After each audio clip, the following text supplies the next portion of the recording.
ഞാനേ കൊല്ലത്തുനിന്ന് വിളിക്കുകയാണേ. ഞാൻ already membership എടുത്തിട്ടുണ്ട്. എനിക്ക് അതിന്റെ ഇതൊക്കെ വന്നിട്ടുണ്ട്. പിന്നെ ഞാനൊരു പ്രത്യേക കാര്യം പറയാൻ വേണ്ടിയാണ്. എനിക്ക് 75 വയസ്സായി. പിന്നെ ഞങ്ങൾ ഗൾഫിലായിരുന്നു. അപ്പം ഇതുവരെ ഞാൻ വോട്ട് ചെയ്തിട്ടില്ല.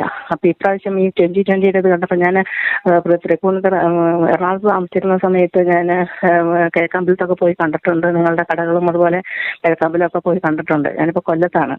അപ്പം ഞാൻ ഇപ്പം ഈയിടെയായിട്ട് ഒരു വോട്ടേഴ്സ് ഐ ഡിക്ക് അപ്ലൈ ചെയ്തു. അപ്പൊ എന്നോട് ചോദിച്ച കാര്യങ്ങൾ, ഒന്ന് എൻ്റെ അപ്പൻ്റെ അല്ലെങ്കിൽ എൻ്റെ അമ്മയുടെ ആധാർ കാർഡ്. ഞാൻ പറഞ്ഞാൽ അവരൊക്കെ എത്രയോ വർഷം മുമ്പ് മരിച്ചുപോയി. എനിക്ക് തന്നെ 75 വയസ്സായി. അവരോട് ജീവിച്ചിരിക്കുന്ന കാലത്തൊന്നും ഈ ആധാർ കാർഡൊന്നും ഇല്ലായിരുന്നു. അപ്പൊ പിന്നെ നിങ്ങളെ ഒരു ഓർഫനായിട്ട് എടുക്കാം. അപ്പം ഞാൻ പറഞ്ഞു ഓക്കെ, അങ്ങനെ എടുത്തോ. അപ്പൊ അങ്ങനെ എൻ്റെ കയ്യിൽ ഞങ്ങളുടെ അടുത്ത വീട്ടില് ഒരു വോട്ടേഴ്സ് ഐ ഡിയുടെ നമ്പർ ഉണ്ടായിരുന്നു. അപ്പൊ അങ്ങനെ എൻ്റെ ആധാർ കാർഡും ഈ വോട്ടേഴ്സ് ഐ ഡി നമ്പറും വെച്ചും കൊണ്ട് എനിക്കൊരു ഇലക്ഷൻ കാർഡ് കിട്ടി. അപ്പൊ ഞാൻ ചോദിക്കുന്നത്, ഇതുപോലെയാണെങ്കിൽ ഏത് സ്റ്റേറ്റിലെ ബംഗാളികളെയോ ഒറീസയിന്നോ അവിടുന്ന് ഇവിടുന്നൊക്കെ ആൾക്കാരെ കൊണ്ടുവന്ന് ഒരു അനാഥാലയത്തിൽ, ഓർഫനാന്നാണ് എഴുതിയിരിക്കുന്നത്. അപ്പം ഓർഫനേജിന്റെ അടുത്തുള്ള നമ്പറാണ് ഈ നമ്പർ എന്ന് പറഞ്ഞു. ഓക്കെ, അങ്ങനെ എഴുതിക്കൊള്ളാൻ പറഞ്ഞു. അപ്പം എവിടുന്നുള്ള ആൾക്കാരെയും കൊണ്ടുവന്ന് ഒരു ഓർഫനേജ് പോലെ ഒരു വലിയൊരു വീട് വാടകയ്ക്ക് എടുത്ത് ആ ഇലക്ഷന്റെ ആ സമയത്ത് മാത്രം അവിടെ താമസിച്ച് അപ്പുറത്തെ വോട്ടർ ഐ ഡി നമ്പർ കൊണ്ട് അവർക്കെല്ലാം ഇലക്ഷൻ കാർഡ് കിട്ടത്തില്ലേ? എൻ്റെ ഒരു സംശയമായിട്ടാ. അപ്പം അത് ഞാനൊന്ന് ഇത് സൂചിപ്പിച്ചെന്നേ ഉള്ളൂ. വെളിയിൽ നിന്ന് ആൾക്കാരെ കൊണ്ടുവന്ന് വോട്ട് ചെയ്ത് അവരുടെ വോട്ട് കൂട്ടുമെന്ന് ഒരു സംശയം ഞാൻ ഉന്നയിച്ചതാണ് നിങ്ങളെ കണ്ടുപിടിക്കാനായിട്ട്. കേട്ടോ, എല്ലാവിധ ഭാവങ്ങളും നേരുന്നു. സന്തോഷം. വളരെ സന്തോഷം. വിളിച്ചാലും തീർച്ചയായിട്ടും നമ്മളിത് അന്വേഷിക്കാം. ഒന്ന് കണ്ടുപിടിക്കുക, ട്രൈ ചെയ്യണം. അതല്ലെങ്കിൽ മറ്റു സ്റ്റേറ്റുകളിൽ നിന്നൊക്കെ ആൾക്കാരെ കൊണ്ടുവന്ന് അവർ വോട്ട് ചെയ്യിപ്പിച്ച് അവർ ജയിക്കും. സാർ, എൻ്റെ പേര് ജോൺസൺ. ഞാൻ എറണാകുളം ഡിസ്ട്രിക്റ്റിൽ കോതമംഗലത്താണ്. ഞാനൊരു പ്രവാസിയാണ്. ഇപ്പോൾ ഞാൻ ഇറ്റലിയിലാണ്. ഞാൻ എൻ്റെ ഒരു 2020 കുറിച്ചുള്ള എൻ്റെ ഒരു എക്സ്പീരിയൻസ് പറയാൻ കൂടിയിട്ടാണ് ഞാൻ ഈ കാര്യം പറയുന്നത്. ഞാൻ 2003 to 2004 കാലഘട്ടങ്ങളിൽ ഞാൻ എൻ്റെ വീട്ടിൽ നിന്ന് ആദ്യമായി ജോലിക്ക് പോകുന്നൊരു കമ്പനി എന്ന് പറയുന്നത് ഈ സാവസാറിൻ്റെ കിറ്റെക്സ് ഗാർമെൻറ്റ്സിലാണ്. 1 വർഷമാണ് ഞാൻ അവിടെ ജോലി ചെയ്തത്. എൻ്റേതായിരിക്കുന്ന വ്യക്തിപരമായ കാരണങ്ങൾ കൊണ്ടും പിന്നെ ചെറിയൊരു എൻ്റെ സൗന്ദര്യപ്പിണക്കം കൊണ്ടും കൂടി തന്നെയാണ് ഞാൻ അവിടെ നിന്ന് ഇറങ്ങിയത്. പക്ഷേ പിന്നീട് എനിക്കത് തോന്നി, ആ സമയത്ത് ഇറങ്ങണ്ടായിരുന്നു എന്നെനിക്ക് തോന്നിയൊരു സമയം ഉണ്ടായിരുന്നു. പക്ഷേ വേറെ ഇപ്പോൾ എൻ്റെ പൊസിഷൻ കുഴപ്പമില്ലാത്തൊരു സിറ്റുവേഷനിലാണ്. എങ്കിലും എനിക്ക് ആ കമ്പനിയിൽ നിന്ന് കിട്ടിയ ഫസ്റ്റ് എക്സ്പീരിയൻസ് അത് വല്ലാത്തൊരു എക്സ്പീരിയൻസ് ആയിരുന്നു. അന്ന് ഞങ്ങളുടെ റൂമിലുണ്ടായിരുന്ന, ഞങ്ങളുടെ ബാച്ചിലുണ്ടായിരുന്ന ആളുകൾക്ക് ഞങ്ങൾക്കൊന്ന് ഒരുമിച്ചൊരു വാട്സാപ്പ് ഗ്രൂപ്പുണ്ട്. 20 വർഷം പുറകിലത്തെ കാര്യമാണ്. ഇന്ന് ഞങ്ങൾക്ക് അതൊരു വാട്സാപ്പ് ഗ്രൂപ്പായിട്ട് ഞങ്ങളത് ആക്റ്റീവായിട്ട് കൊണ്ടുപോകുന്നു. അപ്പോൾ അതിൽ നിന്ന് തന്നെ മനസ്സിലാക്കാൻ ഞങ്ങൾക്ക് ആ കമ്പനി അവിടെ നിന്ന് ഞങ്ങൾക്ക് എത്രമാത്രം പ്രിയപ്പെട്ടതായിരുന്നു, ഞങ്ങൾക്ക് അവിടെ നിന്ന് കിട്ടിയ ഫ്രണ്ട്ഷിപ്പ് എത്രമാത്രം വലുതായിരുന്നു എന്നുള്ളതാണ് ആ വാട്സാപ്പ് ഗ്രൂപ്പ് കൊണ്ട് ഞങ്ങൾ തെളിയിക്കുന്നത്. പിന്നെ രണ്ടാമതെന്ന് പറയുന്നത്, ഞാൻ 2006 മുതൽ 2017 വരെ, ഞാൻ പ്രവാസിയാവുന്നതിന് തൊട്ട് മുന്നേ വരെ ഈ പറയുന്ന കിഴക്കമ്പലം, പട്ടിമിട്ടം, പോഞ്ഞാശ്ശേരി ആ ഫുൾ ഏരിയയിൽ ഞാൻ ഉണ്ടായിരുന്ന ഒരാളാണ്. കാരണം ഞാനവിടെ മെറ്റീരിയൽ സപ്ലൈയും ഒരു ടൂറിസ്റ്റ് ഡ്രൈവറൊക്കെ ആയിട്ട് അവിടെ ഉണ്ടായിരുന്ന ആളാണ്. അതുകൊണ്ട് അതിൻ്റെ മുക്കും മൂലയും അറിയാം. അതിന് 2020 അധികാരത്തിൽ വന്നതിന് മുന്നേ ആ നാടിൻ്റെ അവസ്ഥ എന്താണെന്നറിയാം. അതിന് വന്നതിന് ശേഷം അവിടെ വന്നിരിക്കുന്ന മാറ്റങ്ങളും വേറെ ആരും പറയാതെ തന്നെ എനിക്കറിയാം. കൂടാതെ ഈ പ്രാവശ്യം പൂത്തൃക്ക പഞ്ചായത്തിൻ്റെ മഹാസമ്മേളനം നടന്നു. അത് നടന്നപ്പോൾ എൻ്റെ സിസ്റ്ററെ വിവാഹം കഴിപ്പിച്ചിരിക്കുന്നത് പൂത്തൃക്കയിലായതുകൊണ്ടും അവരതിൽ പങ്കെടുത്ത വ്യക്തികളായതുകൊണ്ടും അവരുടെ എക്സ്പീരിയൻസ് ഒക്കെ പറയുന്നത് കേട്ടു. മാത്രമല്ല, ഞാൻ ദിവസവും ഇത് കാണുകയും കേൾക്കുകയും ചെയ്യുന്നൊരു വ്യക്തി ആയതുകൊണ്ട് അവിടെ വന്നിരിക്കുന്ന മാറ്റം വലുതാണ്. ഈ 941 പഞ്ചായത്തുള്ള കേരളത്തിൽ 2020 ഭരിക്കുന്ന ഈ 4 പഞ്ചായത്തിൽ വരുന്ന മാറ്റങ്ങൾ, അത് ഈ 941 പഞ്ചായത്തിലും വന്നു കഴിഞ്ഞാൽ കേരളം നന്നായി. അപ്പോൾ ഇവർ പറയുന്നത് 2020 സാധിക്കില്ല. എന്തുകൊണ്ട് സാധിക്കില്ല? 4 പഞ്ചായത്തിൽ മാറ്റം കൊണ്ടുവരാമെങ്കിൽ 941 പഞ്ചായത്തിൽ കൊണ്ടുവരാം. ഈ കിഴക്കമ്പലം പഞ്ചായത്ത് 5 വർഷം ഭരിച്ചു, ബാക്കി ഇപ്പം അടുത്ത 5 വർഷത്തിലേക്ക് എത്തിക്കൊണ്ടിരിക്കുമ്പോൾ 22 കോടി രൂപ ഒട്ടുമിക്ക കാര്യങ്ങളും ചെയ്ത് മുന്നോട്ട് പോയി ബാലൻസ് ഇട്ടിട്ടുണ്ടെങ്കിൽ എന്തുകൊണ്ട് മറ്റൊരു പഞ്ചായത്തിൽ പോലും ഇത് കാണിക്കാൻ ഇവർക്ക് പറ്റുന്നില്ല? അപ്പോൾ അഴിമതിയും കെടുകാര്യസ്ഥതയും ദീർഘവീക്ഷണമില്ലായ്മയും കൊണ്ട് മാത്രമാണ് ഇത് മുന്നോട്ട് പോകുന്നത്.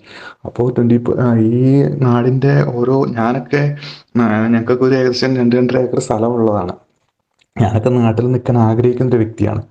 ഇപ്പോൾ ഇറ്റലിയിലാണ്, നല്ല ജോലിയുണ്ട്, കാര്യങ്ങളും കുഴപ്പമില്ല, അത്യാവശ്യം പൈസ ഉണ്ടാക്കുന്നുണ്ടെങ്കിൽ പോലും നമ്മുടെ മാതാപിതാക്കളുടെ ഒപ്പം അവരുടെ കൂടെ കഴിയുക എന്ന് പറയുന്നത്, കൃഷി ചെയ്യുക എന്നുള്ളത്, ഞങ്ങളൊരു കർഷക കുടുംബത്തിലായതുകൊണ്ട് തന്നെ കൃഷി ചെയ്യുക എന്നുള്ളതും ഒക്കെ നമുക്കൊരു വല്ലാത്തൊരു അനുഭവമാണ്. അവിടെ നിന്ന് കിട്ടുന്നൊരു സുഖമുണ്ട്, അതിനകത്ത് കഷ്ടപ്പാടുണ്ടെങ്കിലും അതിൽ നിന്ന് കിട്ടുന്ന സുഖമുണ്ട്. അതൊക്കെ അനുഭവിക്കാൻ ഞങ്ങൾ വല്ലാതെ ആഗ്രഹിക്കുന്ന ആളുകൾ തന്നെയാണ്. അപ്പോൾ ഈ മാറ്റം വരണമെങ്കിൽ അത് ഈ 2020 എന്നുള്ളതാണ് നമ്മൾ മനസ്സിലാക്കുന്നത്.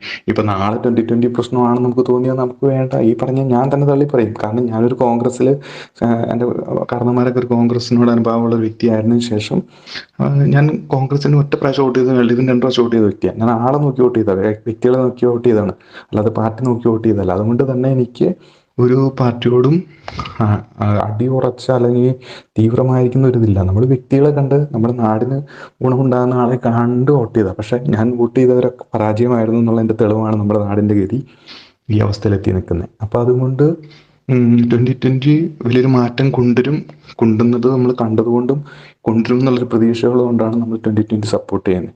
ഇനിയിപ്പോൾ 5 വർഷം അവർ ഭരിച്ചു, അല്ലെങ്കിൽ 10 വർഷം അവർ ഭരിച്ചു കഴിയുമ്പോൾ ഈ മാറ്റം ഇല്ലെന്നുണ്ടെങ്കിൽ നമ്മൾ ഇതുപോലെ തന്നെ, സാറിൻ്റെ ചാനലാണെന്നുണ്ടെങ്കിൽ നമ്മൾ അന്ന് വിളിച്ച് ഇതുപോലെ തന്നെ പറയും, സാറേ ഞാൻ അന്ന് 2020 വേണ്ടി പറഞ്ഞതാണ്, പക്ഷേ ആ പ്രതീക്ഷ നമുക്ക് നഷ്ടപ്പെട്ടു എന്ന് തന്നെ പറയും, അന്ന് ഞാൻ ജീവിച്ചിരിക്കുന്നുണ്ടെങ്കിൽ. അപ്പോൾ ഇതാണ് എൻ്റെ ഒരു എക്സ്പീരിയൻസ്. ആളുകൾക്ക് മാറ്റം ഉണ്ടാവട്ടെ. നമ്മളിങ്ങനെ പോകേണ്ടതല്ല കേരളം. ആളുകളിൽ നല്ല രീതിയിൽ ജീവിക്കേണ്ടതാണ് നമ്മുടെ കേരളം. പക്ഷേ എന്തിനു പറയണു, ഇവരുടെ കെടുകാര്യസ്ഥയും പ്രശ്നങ്ങളും കൊണ്ട് വല്ലാത്തൊരവസ്ഥയിലാണ് കേരളം പോയിക്കൊണ്ടിരിക്കുന്നത്. സാറിന്റെയും സാബു സാറിന്റെ ഒക്കെ എപ്പോഴും കണ്ടോണ്ടിരിക്കും. ഇപ്പം കണ്ടോണ്ടിരുന്ന കൂട്ടത്തിൽ സ്ക്രീനിൽ നിന്ന് നമ്പർ എടുത്ത് വിളിച്ചത്. മാഡത്തിന്റെ പേരെന്തോ? മാഗി. മാഗി എവിടുന്നാ? കൊല്ലത്തുനിന്ന് വിളിക്കുന്നത്. സാബു സാറിന്റെ ഒരു യൂണിറ്റ് കൊല്ലത്ത് തുടങ്ങിയെങ്കിൽ നമുക്ക് നല്ലതായിരുന്നു. ഞാൻ 23 വർഷം കൊണ്ട് വാടകയ്ക്ക് താമസിക്കുക, ജീവിക്കാൻ പോലും ഒന്നും മാർഗമൊന്നുമില്ല. നമുക്ക് ഉടൻ തന്നെ വരും. അവിടെ എല്ലാം യൂണിറ്റ് ശക്തമാകൂടെ. ഞങ്ങൾ നമ്പർ നോട്ട് ചെയ്തോളാം. അവിടെ വരുമ്പോൾ ബാക്കി കാര്യങ്ങൾ അറിയിക്കാം. കാസർഗോഡ് ജില്ലയിൽ നിന്ന് വിളിക്കുന്ന ഒരാളാണ്. ആരായിരുന്നു? എന്റെ പേര് കാസർഗോഡ് ജില്ലയിൽ ബളാൽ പഞ്ചായത്ത്. പേര്? ജോൺസൺ. ഞാൻ ഈ 2020 വാർത്തയെല്ലാം നിങ്ങളുടെ ഈ ചാനലുകൾ കണ്ടുകൊണ്ടിരിപ്പുണ്ട് മൊബൈലില്. അത് നമുക്ക് വളരെയധികം സന്തോഷം തോന്നുന്നുണ്ട്. ഇപ്പൊ ഇങ്ങനെ ഇതൊക്കെ കാണുമ്പോൾ 2020 പ്രവർത്തനങ്ങളെ കുറിച്ചും പിന്നെ ഇപ്പൊ പുതിയതായിട്ട് ഇങ്ങനെ വരുന്നതിനെ കുറിച്ച്. അപ്പം നമുക്ക് നല്ലൊരു താല്പര്യമുണ്ട് അതിനോട്. നല്ല താല്പര്യത്തോടുകൂടി ഇവിടെ വരുവാണെങ്കിൽ നമുക്ക് അതിനോട് നല്ല സഹകരണം കൊണ്ട് തോന്നുന്നുണ്ട് മനസ്സിൽ. കാരണം വെച്ചാൽ മറ്റുള്ള പാർട്ടികളൊക്കെ നോക്കുമ്പോൾ ഇത്രയും ദൂരത്താണ്, നമ്മൾ കാസർഗോഡ് ജില്ലയാണ്. അപ്പം ഇവിടെ ഇതിന്റെ പ്രവർത്തനങ്ങളൊക്കെ തുടങ്ങുന്നുണ്ട്, അറിയാവോ? നമുക്കൊന്ന് അറിഞ്ഞുകൂടാ. തീർച്ചയായിട്ടും അത് ഉടനെ തുടങ്ങുന്നുണ്ട്. അന്നേരം ഞാൻ ഈ നമ്പർ ടീമിന് കൊടുക്കാം. ജോൺസൺ ജിയെ വിളിച്ചോളൂ അന്നേരം. ആയിക്കോട്ടെ. നമുക്ക് ഇതൊക്കെ മുന്നോട്ട് പോവാണെങ്കിൽ ജനങ്ങൾക്ക് നല്ലൊരു തീർച്ചയായും വലിയൊരു ഉപകാരം. ഇതൊക്കെ ഇങ്ങനെയൊക്കെ ഒരു നല്ലൊരു ആൾക്കാർ മുന്നോട്ട് വരുമ്പോൾ നമ്മൾ അതിന് പിന്തുണയ്ക്കണ്ടേ. നമസ്തേ. നമസ്കാരം. ജോൺ വർഗീസ് ആണ്, ബോംബെ എന്നാ വിളിക്കുന്നത്. പറഞ്ഞോ. നമ്മുടെ I20 ഈ മഹാസമ്മേളനത്തിൽ ചെയ്തതിന്റെ ഇതെല്ലാം കൂടെ നമുക്ക് നമ്മുടെ മുഖ്യധാര മാധ്യമങ്ങളൊന്നും ഇത് ചെയ്യുന്നില്ലല്ലോ. അതൊക്കെ എന്താ സാറേ ചെയ്യേണ്ടത്? അതുപോലെ തന്നെ TV നമ്മുടെ ഏഷ്യാനെറ്റ് പറയുന്നില്ല, മലയാള മനോരമ പറയുന്നില്ല, മറ്റുള്ള ഒരു ചാനലുകൾ നമ്മുടെ ഇത് കൊടുക്കുന്നില്ല. അതൊക്കെ ഒന്ന് കൊടുക്കണ്ടല്ലേ സാറേ? അതിന്റെ മുതലാളിമാരെ സംബന്ധിച്ചില്ല, എന്ത് ചെയ്യും? മാധ്യമ മുതലാളിമാർക്കല്ലേ? സാറേ അത് അങ്ങനെ ചെയ്തെങ്കിൽ മാത്രമല്ലേ സാറേ എന്തെങ്കിലും ഇതുണ്ടാകുള്ളൂ സാറേ. അപ്പൊ എല്ലായിടത്തും വരണമെന്നുള്ളതാണ് ഞങ്ങളുടെയൊക്കെ ആഗ്രഹം. അതെ. നമുക്കിവിടെ ഒരു 90 പേരുണ്ട് നമ്മുടെ ഇതില്. നമുക്ക് എല്ലാവർക്കും നിങ്ങളുടെ ഒരു ഇത് വരണമെന്നുള്ളതാണ് നമ്മുടെ. ഞാൻ ആലപ്പുഴക്കാരനാണ്. വേണ്ട, എന്റെ കൂടെ ഇരിക്കുന്ന ഒരാൾ കണ്ണൂരുകാരനാണ്. കണ്ണൂർ ഞങ്ങൾ ഒരുപാട് പേരുണ്ട് ഇവിടെ. ഒരുപാട് പേര് താല്പര്യപ്പെട്ടിരിക്കുന്ന ആൾക്കാരാ. സന്തോഷം. നമുക്ക് ഉടൻ തന്നെ ഈ പറഞ്ഞ സ്ഥലങ്ങളിലെല്ലാം നമ്മുടെ യൂണിറ്റുകൾ വരും. അങ്ങനെ. പിന്നെ വേറൊരു കാര്യം എന്ന് പറഞ്ഞാൽ നമുക്ക് ഈ ലോക്സഭാ തെരഞ്ഞെടുപ്പ് വരുമ്പോഴത്തേക്കിനെ നമുക്ക് നമ്മുടെ കാൻഡിഡേറ്റിനെ നോക്കിയിട്ട് ഗണേഷ് കുമാർ, ഞാൻ രാഷ്ട്രീയമല്ല, ഞാനിന്നൊരു വോട്ട് ചെയ്തിട്ടില്ല, എനിക്ക് 57 വയസ്സുണ്ട്, ഞാൻ ഇലക്ഷൻ കാർഡ് പോലും കൊടുത്തിട്ടില്ല. പക്ഷേ 2020 വരുമെന്ന് പറയുമ്പോൾ എനിക്ക് പിന്നീട് ഒരു ഇതുണ്ടായി. അതുപോലെ ഗണേഷ് കുമാർ, സുരേഷ് ഗോപി, അങ്ങനെ നല്ല നല്ല ആൾക്കാരെ നോക്കിയിട്ട് നമുക്ക് ഇത് ചെയ്തു പറയാം. അതുപോലെ തന്നെ കമ്മ്യൂണിസ്റ്റ് മാർക്സിസ്റ്റ് പാർട്ടിയുടെ ആലപ്പുഴയിലുള്ള സുധാകരൻ ആലപ്പുഴ, അവരെ ഒന്നും കറപ്ഷൻ ഇല്ലാത്ത ആൾക്കാരാണ് സാറേ. വിനാദ് വരുന്നെന്ന് പറഞ്ഞാൽ കറപ്ഷൻ ഇല്ലാത്ത, നിങ്ങൾക്ക് സേവനം ചെയ്യാൻ തന്റെ ഉണ്ടെങ്കിൽ മാത്രം വന്നാൽ എന്ന് പറഞ്ഞ് എടുക്കണം നമ്മൾ. അങ്ങനെ അല്ലാണ്ട് ഈ ആണ്ടുപാണ്ടുകളെല്ലാം കയറി വന്നു കഴിഞ്ഞാൽ ഉണ്ടല്ലോ എല്ലാം ഇത് ചെയ്ത് കളയും. എൻ്റെ പേര് ജോർജ് കുട്ടി എന്നാണ്. ഞാനൊരു കാര്യം പറയാനായിട്ടാണ് വിളിച്ചത്. നമ്മൾ നിങ്ങളുടെ ഇത് വളരെ നന്നായിട്ട് പോകുന്നുണ്ട്. പക്ഷെ ഇതിനകത്ത് മറ്റേ ഇതുണ്ടല്ലോ 2020 എന്ന് പറയുന്ന സംഗതിക്കകത്ത് സ്പെഷ്യലായിട്ട് ചെയ്യാനുള്ള ഒരു നിർദ്ദേശം, അതായത് 30 വയസ്സിന് താഴെയുള്ള ആൾക്കാരെ വേണം നോമിനികളായിട്ട് ചെയ്യാൻ. ഏതൊരു സ്ഥാനാർത്ഥിയാണെങ്കിലും 30 വയസ്സിൽ താഴെ. ഇപ്പൊ നമുക്ക് യുവജനങ്ങളാണ് ഇവിടെ കിടന്ന് വിഷമിക്കണവർ, അവരെ കൊണ്ട് പ്രവർത്തിപ്പിക്കണം. അപ്പൊ അവരുടെ ഉള്ളിൽ കളങ്കം കുറവായിരിക്കും. പ്രത്യേകിച്ച് ഇപ്പൊ എഡ്യൂക്കേഷനുള്ള ആൾക്കാരാണല്ലോ മുഴുവൻ. അത് പറ്റുമെങ്കിൽ അതിനു വേണ്ടിയിട്ട് ഒരു ഫോം ഇറക്കണം. ആ ഫോമില് ഫസ്റ്റ് പ്രിഫറൻസ് അഡ്വക്കേറ്റുമാർക്ക് കൊടുക്കണം. അങ്ങനെയുള്ള ആൾക്കാരെ നമ്മുടെ എല്ലാ സ്ഥലത്തു നിന്നും സെലക്ട് ചെയ്തിട്ട് ഓഫീസുകളും ആക്കി അത് തന്നെ ഒരു സ്പെഷ്യലൈസ് ആയിട്ട് മാറും. അല്ലാതെ ഈ ഇതിനകത്ത് കയറുന്നുണ്ട് ഒത്തിരി പേരുടെ ഉള്ളിന്റെ സംസാരിക്കുമ്പോൾ അറിയാം ഉള്ളിൻ്റെ ഉള്ളിലിരിക്കുന്ന കള്ളത്തരം നുഴഞ്ഞു കയറാൻ വേണ്ടിയിട്ട്. പറഞ്ഞ മനസ്സിലായോ? അത് ഈ പലരുടെ അഭിപ്രായം കേൾക്കുമ്പോൾ മനസ്സിലാവുന്നുണ്ട്. ചിലര് തുറന്ന മനസ്സോടെ പറയുന്നുണ്ട്, ചിലത് ഞാൻ ഭയങ്കര എക്സ്പീരിയൻസ് ഉള്ള ആളാണ്, ഇങ്ങനെ വന്നു കഴിഞ്ഞാൽ ഞാനും കൂടെ കൂടി സംഗതി ശരിയാക്കി വലത്തി തരാമെന്ന് പറയണത്. മനസ്സിലാവുന്നുണ്ടോ? മനസ്സിലായി. അത് പിന്നെ പ്രിഫറൻസ് കൊടുക്കും. ഒരു ഫോം ഇപ്പൊ നമ്മള് മെമ്പർഷിപ്പിന്റെ ഫോം ഉള്ളത് പോലെ തന്നെ നോമിനി ആയിട്ട്, അതായത് ഇലക്ഷനോ അങ്ങനെയുള്ളതിൽ നിൽക്കാൻ താല്പര്യമുള്ളവർ ഇത് ഫില്ല് ചെയ്യാന്നും പറഞ്ഞ് ഒരെണ്ണം അങ്ങ് ഇറങ്ങണം. കാൻഡിഡേറ്റ് എല്ലാ സ്ഥലത്തും നിൽക്കണമെങ്കിൽ കാൻഡിഡേറ്റ് വേണമല്ലോ. അത് 30 വയസ്സിന് മുകളിൽ പോകരുത്. മാക്സിമം വന്നാൽ 30 വയസ്സ്. അപ്പൊ അതിന് ഒരു ഫോം ഇറക്കുമോ? ഇത് ഇങ്ങനെ ഇറക്കി കഴിഞ്ഞു കഴിഞ്ഞാൽ ഇതിലോട്ട് വരാൻ ആൾക്കാരുണ്ടാവും. സത്യസന്ധമായി ഇപ്പോഴത്തെ ജനറേഷൻ, പുതിയ ജനറേഷൻ എന്ന് പറഞ്ഞാൽ കള്ളത്തരം ഇഷ്ടപ്പെടുന്നവരല്ല. പക്ഷെ അവർക്ക് ചാൻസ് ഇല്ല. അപ്പൊ അത് ഒന്ന് അവരെ ഇതിലോട്ട് ഒന്ന് പ്രൊജക്ട് ചെയ്യാനായിട്ട് ഒന്ന് ശ്രമിച്ച് ഒന്ന് കൈകാര്യം ചെയ്യും. ഞാൻ കൂത്താട്ടുകുളത്തു നിന്നാണ്. എൻ്റെ പേര് മാത്തുക്കുട്ടി എന്നാണ്. പറഞ്ഞോ. ഞാൻ സാറിൻ്റെ ഈ ചാനലിലെ മിക്ക ഇത് കാണാറുണ്ട്, കേൾക്കാറുണ്ട്. ഞാനെല്ലാം വളരെ ഇഷ്ടപ്പെടുന്നു.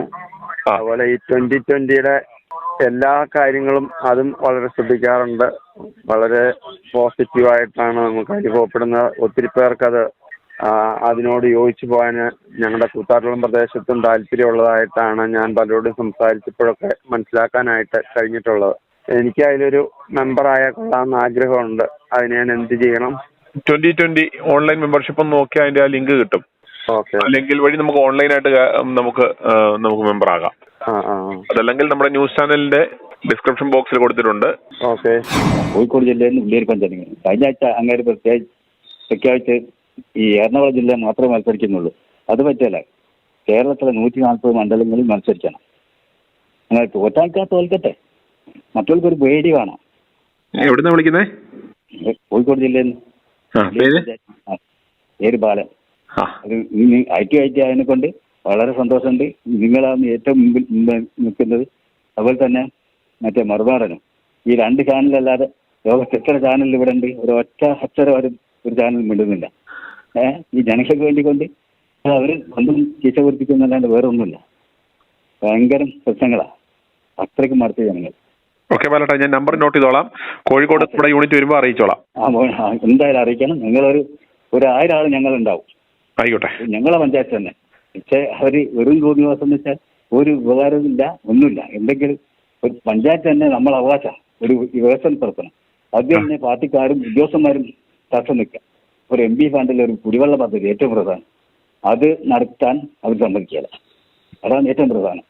അത് കുടിവെള്ളമല്ലേ, ആ ജനങ്ങൾക്ക് വെള്ളം കിട്ടണ്ടേ എത്ര ആയാലും. പക്ഷേ അത് ഈ പൈപ്പ് മുഴുവൻ കുത്തിപ്പൊട്ടിക്കുക, ഈ ടാങ്ക് കുത്തിപ്പൊട്ടിക്കുക, ഈ എല്ലാ പ്രവർത്തനം ഈ രാത്രി കൊണ്ട് പാവപ്പെട്ട ജനങ്ങൾ ഇത് അവരെ എന്താ പറയുക, പിന്നെ യോഗ എന്നുള്ള വിചാരം അങ്ങനത്തെ ഒരു സാർ എന്നെക്കൊണ്ട് സാറ് പ്രത്യേകം ശ്രദ്ധിക്കണം.